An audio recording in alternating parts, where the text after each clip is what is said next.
Welcome back to another episode of Consciously Clueless. I'm your host, Carly, and I'll be your guide on this journey from cluelessness to consciousness and back around again. Today on the podcast, I talk to Bella Lamb. Bella is the founder and CEO of Coconut Whisk, a vegan, gluten-free baking mix company. Bella is a force to be reckoned with. I loved talking to her because she is so inspiring. She reminds all of us that if we have an idea or if we have a dream, that we should just do it.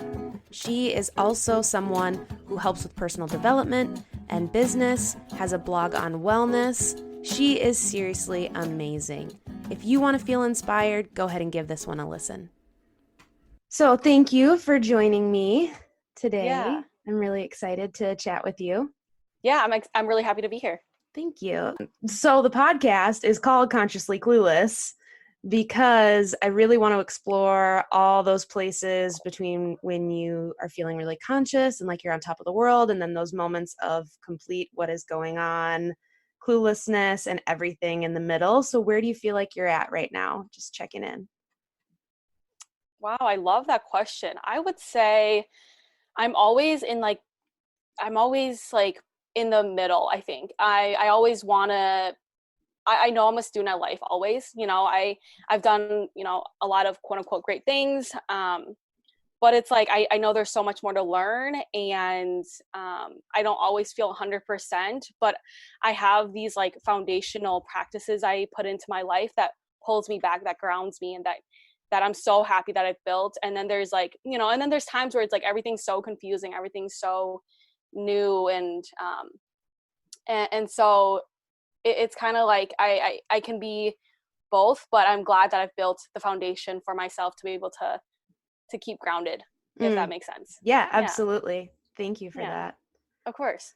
So you are the founder and CEO of Coconut Whisk. Tell me a little bit about Coconut Whisk. Sure. Coconut Whisk is a mission-driven vegan and gluten-free baking mix company that helps modern-day families create healthy indulgences. So we offer baking mixes for pancakes, muffins, cookies, and yeah, our social mission is that we donate a plant-based meal with every single purchase, and that is like the heart of our company. So Yeah, I saw that. That looks amazing. I also saw that you have been working on sustainable packaging. Yep, exactly. So one of our goals within hopefully the next year is to change our current packaging from using post-consumer recyclables to 100% compostable, which means you can literally, I think you can just like, put in your compost in your yard, and it should be good to go and earth friendly. So we're really excited for that. So going back to Coconut Whisk, Yeah. how did that start? Where did that even come from? Yeah, well, it is a story that started in the spring of 2018. So I'll keep it short and sweet, but I was vegan for about 2 years at that point. I was a senior in college, and when I went vegan, it was mostly because of my health. Mm-hmm. It was for my health, and I had some hormonal imbalances, and I just really needed to clean up my diet. And I found, living a plant-based lifestyle through just watching documentaries, doing my research. I was a public health student and now a graduate, and I had a lot of vegan, vegetarian friends in my program, and I was just really curious. And so doing my research and then finding out that it's also beneficial for the environment and animals, like that was something that really resonated with me. And overnight, I was like, I'm just going to try to go vegan. And so, yeah, that was sophomore year of college. And throughout those 2 years being vegan, I realized that, there's not a lot of options out there. When I go to events, when I go to festivals, or even when I go to the grocery store, like finding even like a good baking mix, and as a huge baker and, but also as a really busy college student, I wanted something that was semi-homemade, but also healthy. And there was like nothing on the market, literally. And so fast forward to my senior year was when I actually had the idea for Coconut Whisk. And I was it was just like a light bulb moment. I was in the shower, actually. I remember this moment, and Isn't it funny how that always seems to happen? Yes, yes. And I say this all the time. I'm like, I think the shower, I think it's just because I'm unplugged, like you're not on your phone, you're not Yes. distracted, you're just with your thoughts, and it's such a beautiful place to just think. And I had the idea there, and I it was like crazy because when I told Miles about it, after I like jumped out of the shower, grabbed my towel and everything. And Miles is your partner? He's my partner. Yep, he's my business partner and my life partner. We've been together for about almost 6 years now. So Okay. yeah, and so I'm like, hey Miles, how about we start a vegan and gluten-free baking mix company together? and, and he was like, alrighty, you're insane, because we're broke at the time, like struggling to pay the rent. It just wasn't cute, and we didn't have business degrees, we didn't have business experience, but like there's just something about this idea, and like I've always wanted to start something on my own, on the side, just to let my creativity just flow and be exercise, I guess. And so we put pen to paper, and a week later I found out there was a business competition on campus. I just saw this poster, and I'm like, I think I should sign up for this. And so we did, and then we got hooked up with a mentor, a business plan, and then about 2 months later, or actually no, about yeah, it was like maybe 2 months after I found out about it, we pitched at the competition, and we ended up winning the food division. And so that was when the idea really got validated. And Oh, wow. yeah, we just launched from there. Sounds like the universe was like, yes, this is a good idea. Here's this competition. Here are these resources. Right. Yeah, it really feels like that. And I think it's because I think it's a combination of like, I always say luck is like it's a combination of like preparation and opportunity. And I feel like, yeah, when like at 17 years old, I started doing yoga, and I just started really loving everything self-help and personal development, and just being open to like these opportunities and always being curious. And so anytime an opportunity came up, just like the business competition, I was like, yeah, let's do it. And so it feels like luck, but I think it's just preparing yourself and mentally being there to receive from like the universe, like you said. And to be able to, I feel like what I'm learning and diving into right now is that the universe is always talking. We just ignore it so much. So I think that opportunity you're tapping into, it sounds like, is just hearing it. Yes. Yep. And just listening, right? And just cutting the noise out. Yes, absolutely. Like Yeah. taking a shower and cutting the noise out. Right? Like sometimes, like especially in college, I overextended myself. I stressed myself way too much. But now I've learned how to, I really enjoy just like being at home and not keeping my schedule so busy. Because there's something special about just like working with your energy, and not just pushing yourself, all the time. Then you're able to listen. Then you're able to like discover these new ideas. And so I give myself space to do that as much as possible. That's such a good learning experience that I think will last all through life, to keep reminding ourselves to do that. Yeah, I hope so. I need it. Me too. Yeah. So how, you mentioned your degree in community health or public health? Yeah, public health. Yep, So exactly. how did that influence what your business looks like, or what you wanted to do with the business? It seems related. Yeah, so I initially I wanted to be a lot of things going out of high school. I was like, I want to be a teacher, or a nurse, something with people, because I just love helping people. And but those fields for me personally, like they just didn't resonate so much, because I felt like the freedom of time, and yeah, and just and just not being able to maybe express myself fully creatively. And so, but I chose public health just because, like I said, at 17, I got into yoga, holistic health, wellness, and I love the promotion.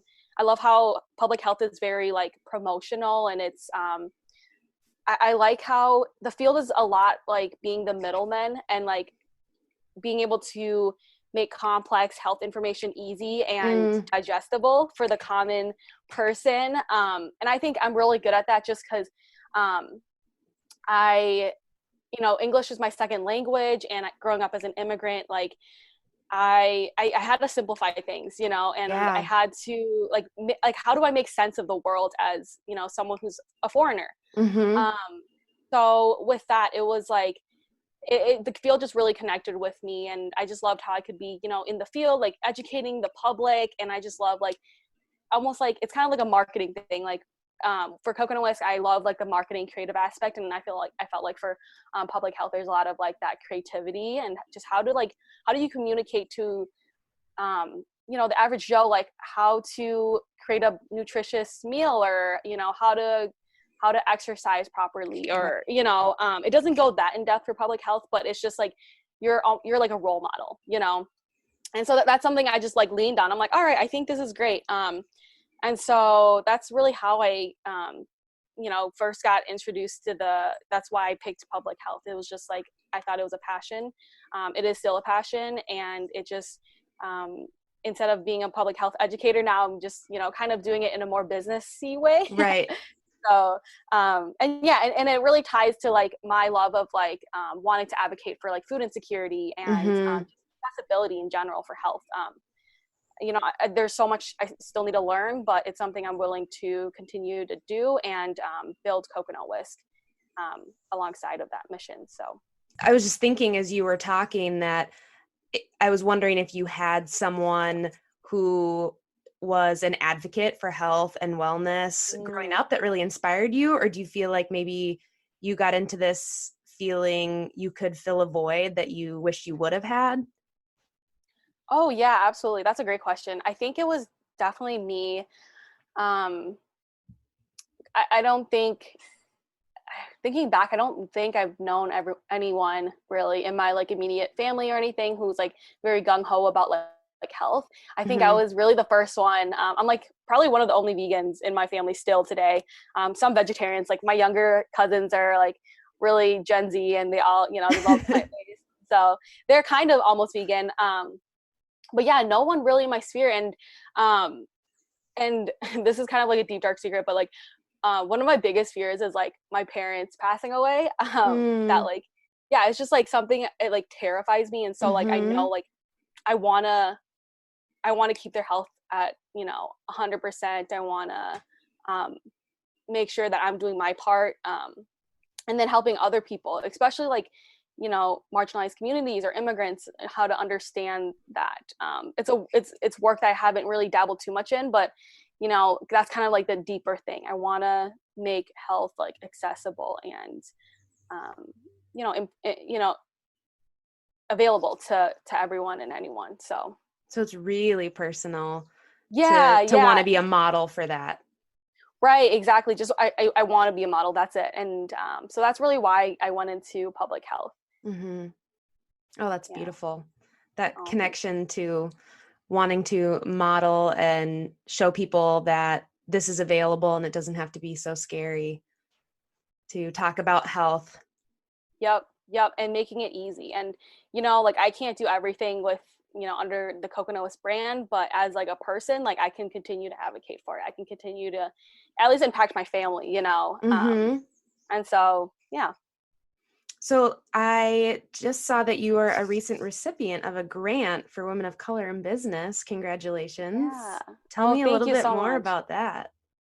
Sure. So it's with an amazing, amazing organization called iFund Women, and Okay. they partner with Caress.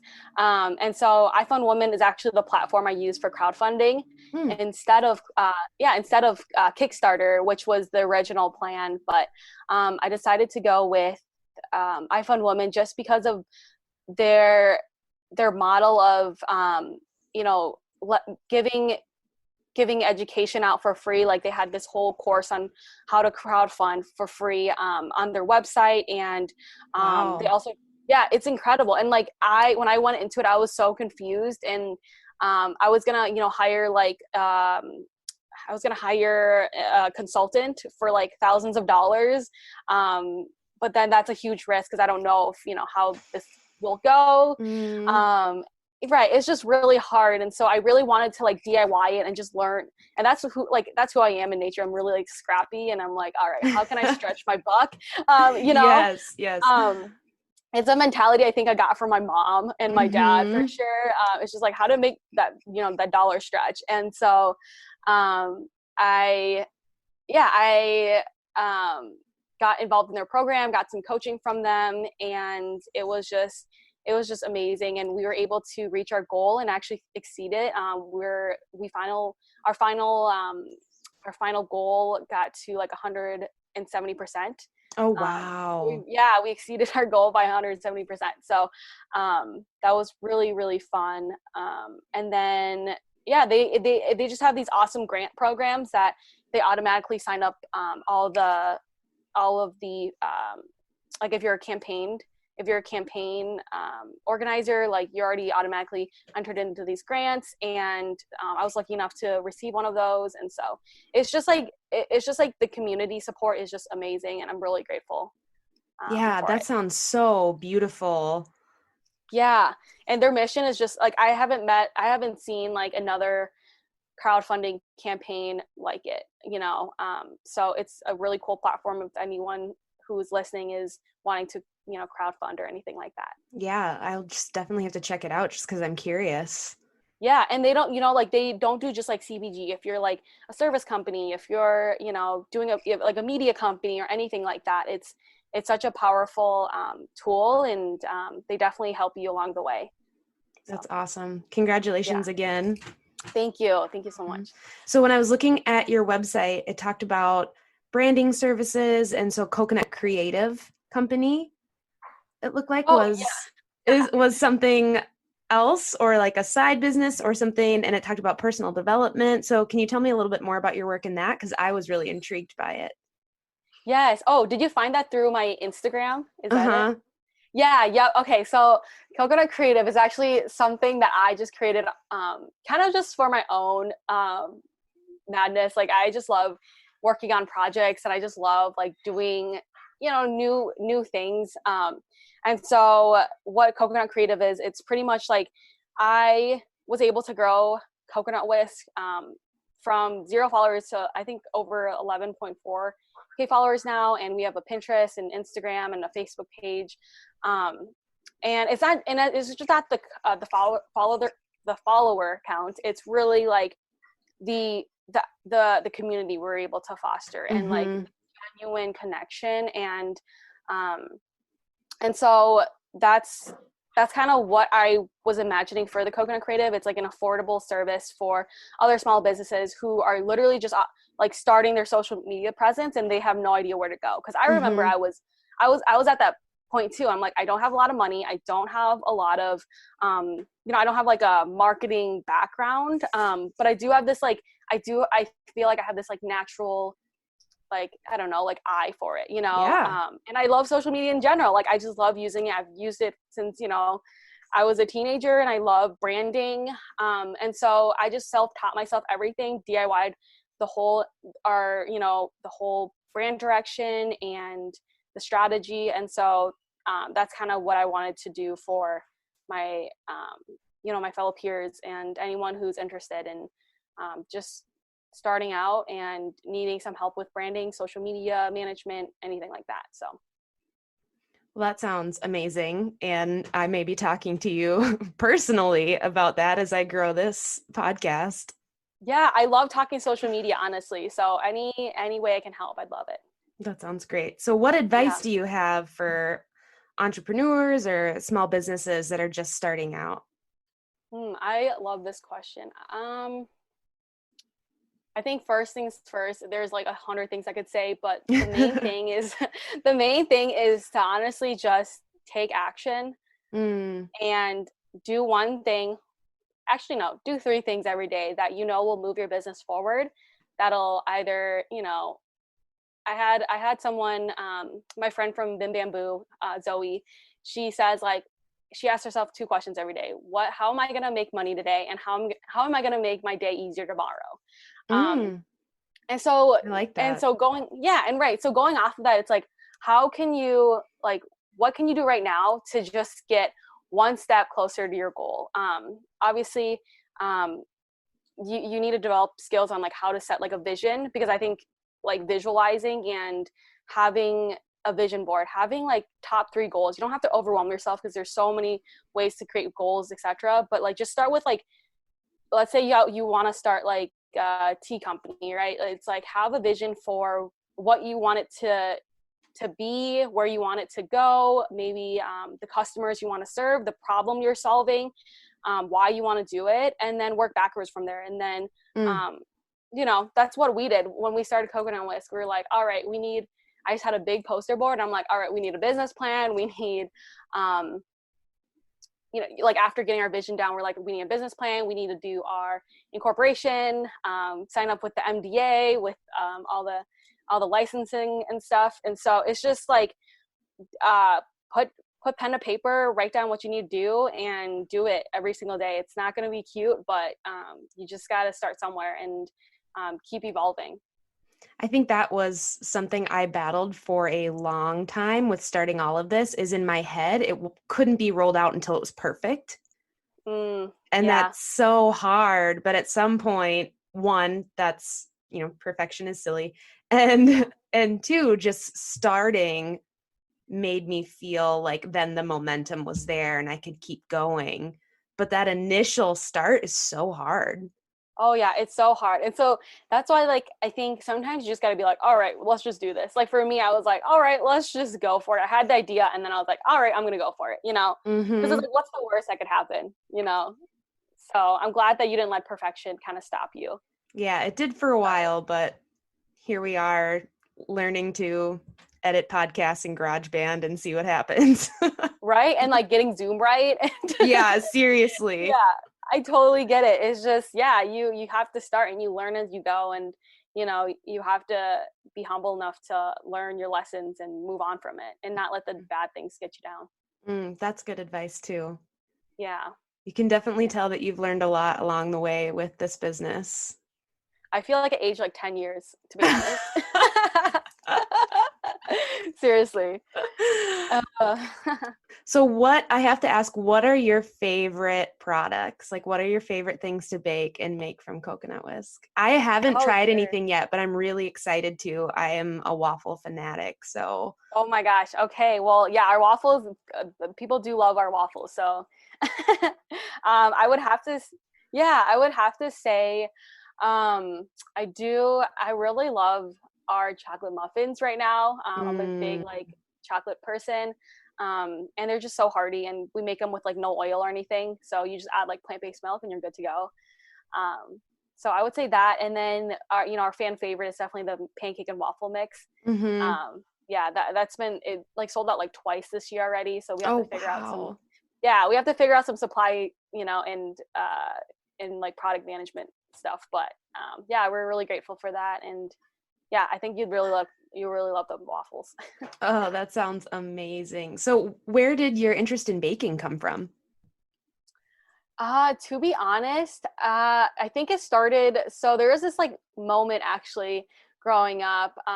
We lived right when we came to America. I was 6 years old, and then we lived for a few years. I think it was a few years. Yeah. At my uncle's house. And I remember, me and my cousin being in the kitchen, and her and I making like Aunt Jemima's like pancakes together. So it's not baking, but then she was also a big baker. She, did cakes, and she would bring it to the neighbors, and she would make pies and, bring it to everyone in our family. And it was just like, that was kind of like the first time I was like, wow, food is like love, food is like a way to nourish others, and it's a way to connect. It's a way to, you don't need to speak the same language to feel something with it. Wow, I'm gonna get emotional just talking about food right now.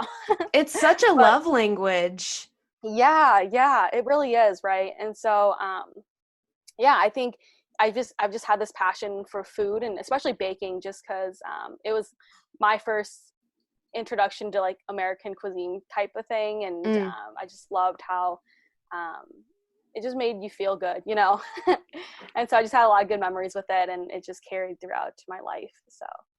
And there's something about the gathering, right? Like the gathering, the coming together, no matter what people are doing or believing or thinking, like there's this space, there's this symbolism there. Oh yeah, it's all symbolism, right? It's just the gathering. And I have a big family, and we we sometimes don't know how to like communicate with each other. It's like we kind of, it's just like our way of showing like affection, you know. Like I joke around, my dad, like he's not a very like physical person. Like we probably hug a few times a year, and that's, you know, that's how we kind of do that. But like I remember growing up, like he would slice me, he would cut up fruits for me, and he would give it to me, and like that was like, oh, thanks, Dad. Like that was really sweet. And so it's just like those gestures, like it's been imprinted in me since I was little. And yeah, that's why I'm just a big fan of what food can do and how it can gather people. So you mentioned that a few of your family members are vegetarian, but do you feel like your lifestyle and your business has influenced anyone to change their diet at all?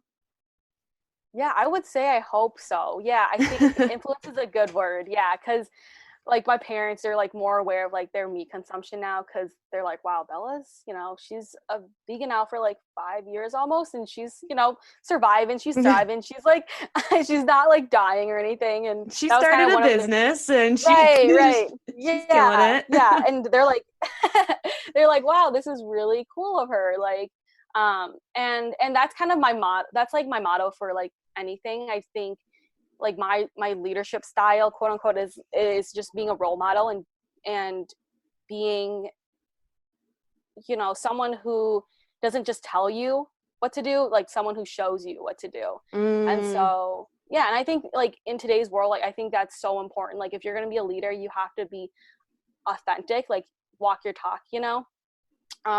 So yeah, I would definitely say I've influenced my parents to, you know, eat less meat, and I hope I'm like a good role model to my cousins. They're all younger, and so that's, you know, that's all you can do. You can't really, you can't force anything.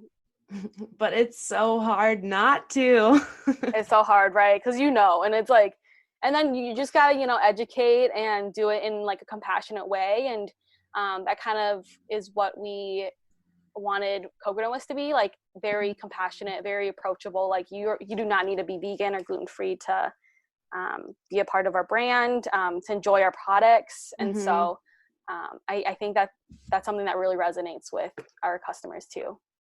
So in the beginning, we mentioned this, but we didn't really talk about it, that a meal is donated for every purchase.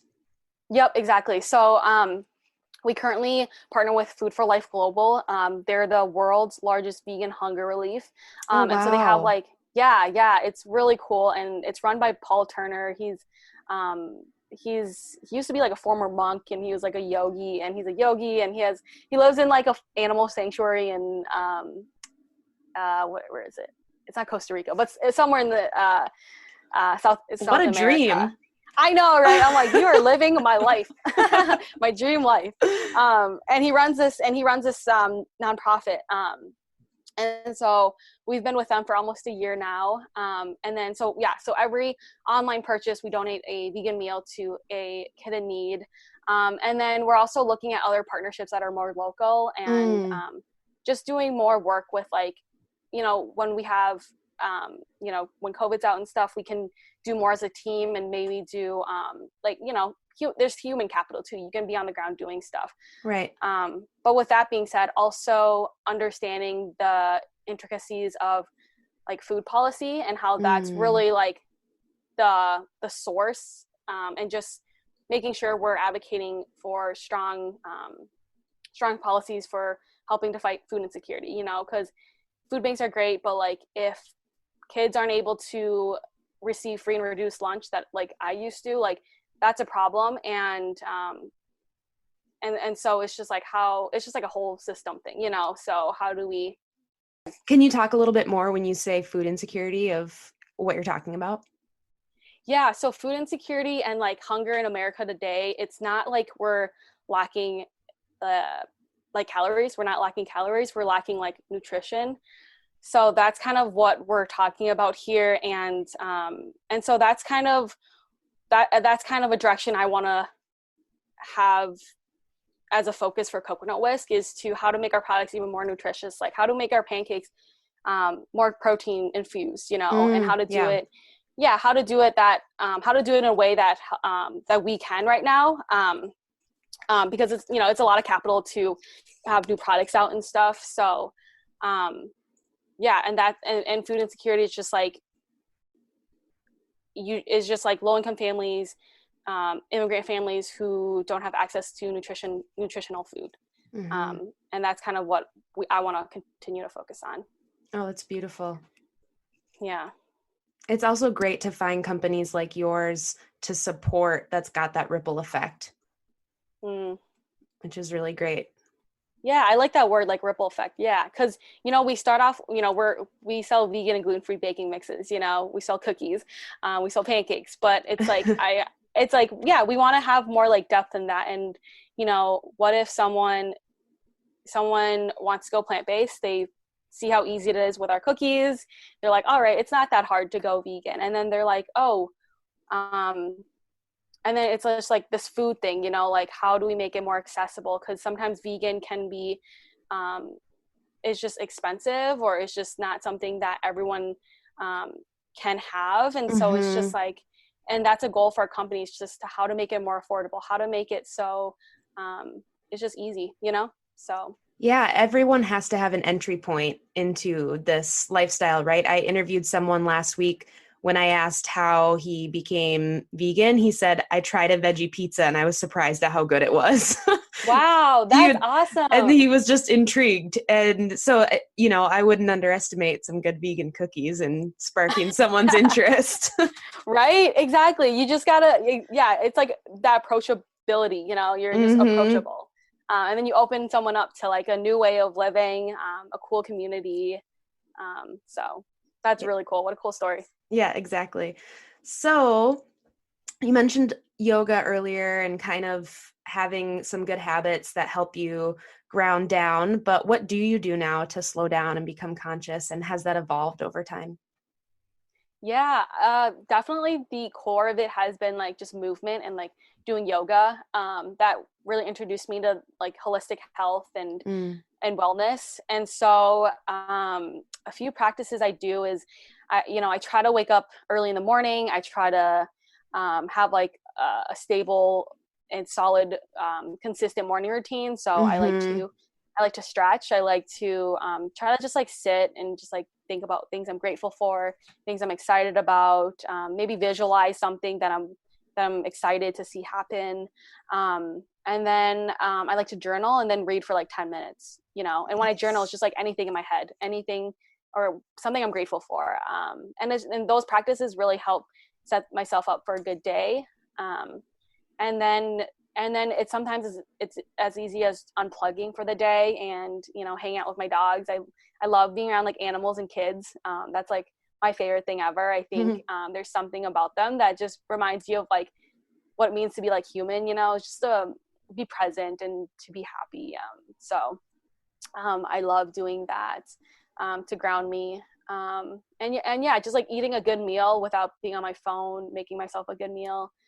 Those are all really awesome things I love to do to help myself. That's a really good list. Thank you. It helps me. What have I not asked you, if anything, that you want people to know about you? Or that you want to share?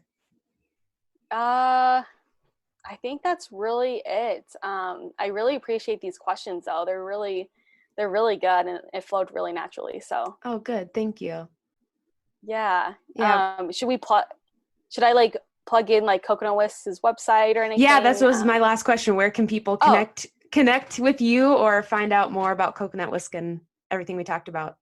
Yeah, so coconutwhisk.com is our website. And then my personal Instagram is @_Bella Lamb. And that would be, the best place to get in touch with me or to learn more about Coconut Whisk. Awesome. Thank you so much for taking time to chat with me today. Yes, this was such a great chat. I almost cried a few times, so thanks. Yeah, you made me emotional too. It was really the power of food and the power of trying to just embody what you believe in the work you do. It's really inspiring. So thank you for sharing that. Oh my gosh, thank you. My pleasure. Thanks for listening to another episode of Consciously Clueless. I hope you're feeling as inspired and motivated as I am after listening to Bella talk about her story.